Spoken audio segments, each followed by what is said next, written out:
when did you come up with the idea for how you want the show to end, and has it changed since then, or been pretty consistent?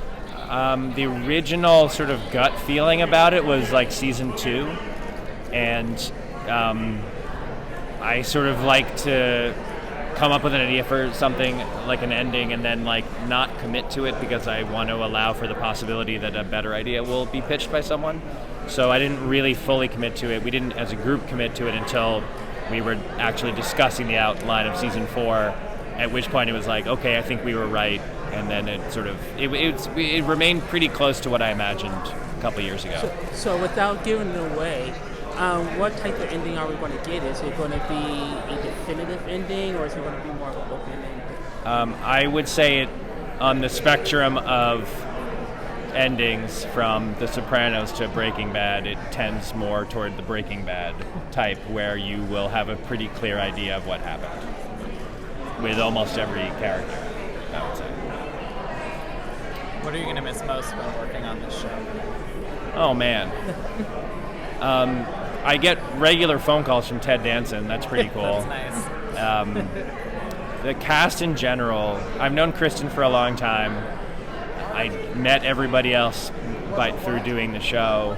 I feel very strongly like they're wonderful people and that they're my actual friends. The writers, a lot of the writers on the show I'd worked with before, but this is the first time I've actually worked with any of the cast, except for Kristen guest starring on Parks and Recreation a couple times. But I'm going to miss them a tremendous amount. It's really like the ability to write dialogue for people and imagine exactly how good you think it's going to be when they do it and then have it be better than you thought it was going to be is a rare and special thing, and that's what I'm going to... I mean, hopefully I'll have that whatever I do next, but I'll miss that. Is this even working? Should I be holding this or not? No, it's everyone's shot. I'm going to pretend like it's working. It is working. Great. Listen, guys, here's the thing. This is a show that reinvents itself just about every episode, and even though we know that we're going into an end game in the last season, do you think that's going to continue to change every... In the final season? Yes. Again, I'm talking to this like it is on.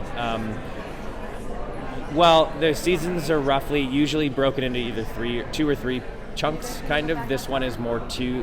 This one's sort of 3 pieces.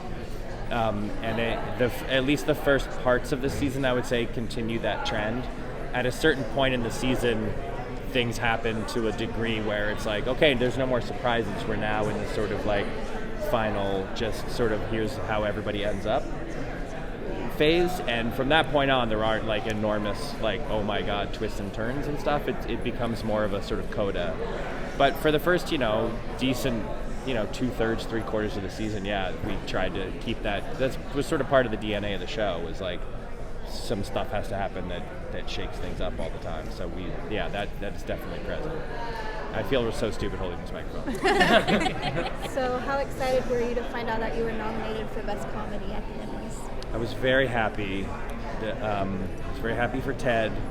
I was morally and righteously outraged on behalf of Kristen and Darcy and everybody else in the cast. But the show getting nominated is nice because everybody gets to share it. Like, the mood is very happy, and there's a lot of like celebrating, and a lot of people like bring donuts to the set and stuff. So that it's nice that there's something like that everybody feels like they have a piece of.